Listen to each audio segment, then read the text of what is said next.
আমরা ডাক্তার, মানুষের সেবা করাই আমাদের কর্তব্য। রাস্তায় নেমে রাজপথ দখল করে বারংবার করে এই এক দাবি নিয়ে নামাটা আমাদের কর্তব্য নয়। আমাদের দাবি মেনে নেওয়া হোক, দাবি মেনে নিলে তো আমরা আন্দোলন করতে বসে থাকবো না, আমরা উঠে যাবো। আমরা এক্ষুনি এই মুহূর্তে আমরা ডিউটি জয়েন করে নেব।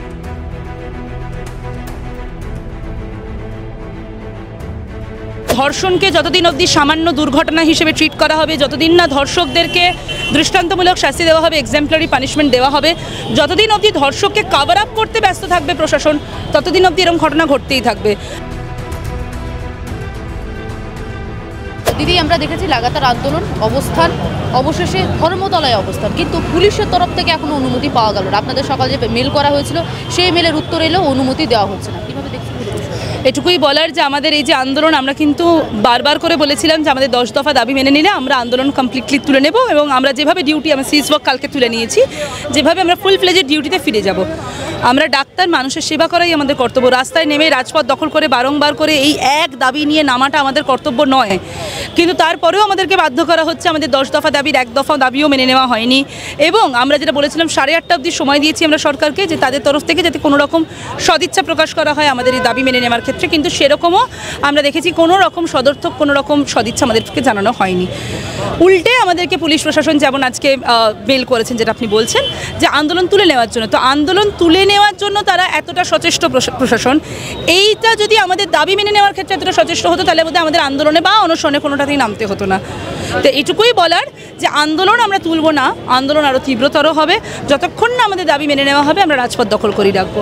পুলিশের তরফ থেকে দাবি করা হচ্ছে পুজোর মরশুমে ধর্মতলার রাস্তায় একেবারে যানজটের সৃষ্টি হয়, তার উপরে যদি আবারও অবস্থানে বসা হয় তাহলে তো যানজট আরও বাড়বে। সে ডেফিনেটলি তো আমাদের দাবি মেনে নেওয়া হোক, দাবি মেনে নিলে তো আমরা আন্দোলন করতে বসে থাকবো না, আমরা উঠে যাবো। আমরা এক্ষুনি এই মুহূর্তে আমরা ডিউটি জয়েন করে নেব, কিন্তু আমাদের দাবি মেনে নিতে হবে। কারণ দাবি, আমরা ডিউটি করব ভালো কথা, কিন্তু সুরক্ষার দায়িত্ব কার?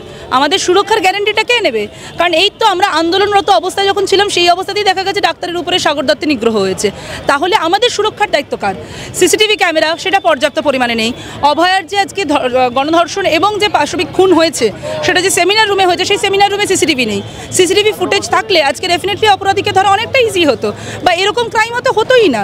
তাহলে সিসিটিভি ফুটেজ যদি মানে পর্যাপ্ত পরিমাণে না থাকে, এবং লাস্ট সুপ্রিম কোর্টের শুনানিতে আমরা শুনেছি বন্যার জন্য নাকি সরকার এতটা ব্যস্ত ছিল যে সিসিটিভি লাগানোর যে কর্মসূচিটা সেটা তারা পালন করতে পারেনি।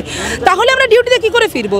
আরেকটা অভয়া, দ্বিতীয় অভয়া, তৃতীয় অভয়া ঘটতেই থাকবে, এবং যতদিন অবধি ধর্ষণকে একটা সামান্য দুর্ঘটনা হিসেবে ট্রিট করা হবে, ততদিন অবধি অভয়া ঘটতেই থাকবে, বারংবার ঘটতে থাকবে।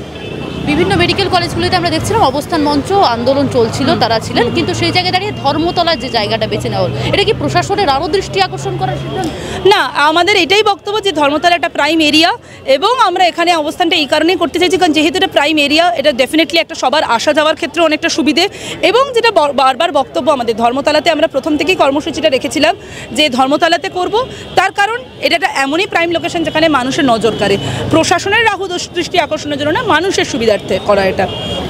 আরজিকরের ঘটনা প্রায় 2 মাস ধরে চলছে, আমরা জানি একটা নারকীয় ঘটনা, তারই মধ্যে আজকে কুলতলিতে একটা নাবালিকা ধর্ষণের ঘটনা ঘটেছে। মানে এই রাজ্যে মহিলারা কোনো জায়গাতেই সেফ নয়। আমি এক্ষুনি এটাই বললাম যে ধর্ষণকে যতদিন অবধি সামান্য দুর্ঘটনা হিসেবে ট্রিট করা হবে, যতদিন না ধর্ষকদেরকে দৃষ্টান্তমূলক শাস্তি দেওয়া হবে, এক্সাম্পলারি পানিশমেন্ট দেওয়া হবে, যতদিন অবধি ধর্ষককে কভার আপ করতে ব্যস্ত থাকবে প্রশাসন, ততদিন অবধি এরকম ঘটনা ঘটতেই থাকবে। 4 থেকে 80 বছর, 8 থেকে 80 বছর এটা কন্টিনিউড হতেই থাকবে, কারণ ধর্ষণকে বারবার করে সামান্য দুর্ঘটনা হিসেবে ট্রিট করা হচ্ছে, যেটা অ্যাকচুয়ালি নয়। ধর্ষণ হিনিয়াস ক্রাইম, এবং হিনিয়াস ক্রাইম হিসেবে যতদিন না ট্রিট করা হচ্ছে, যতদিন না ধর্ষককে এক্সাম্পলারি পানিশমেন্ট দেওয়া হচ্ছে, ধর্ষণের হার কখনোই কমবে না।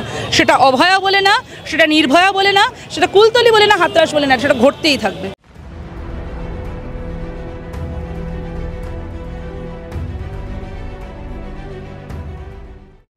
বাংলা হান্টের আরো খবর দেখতে নজর রাখুন।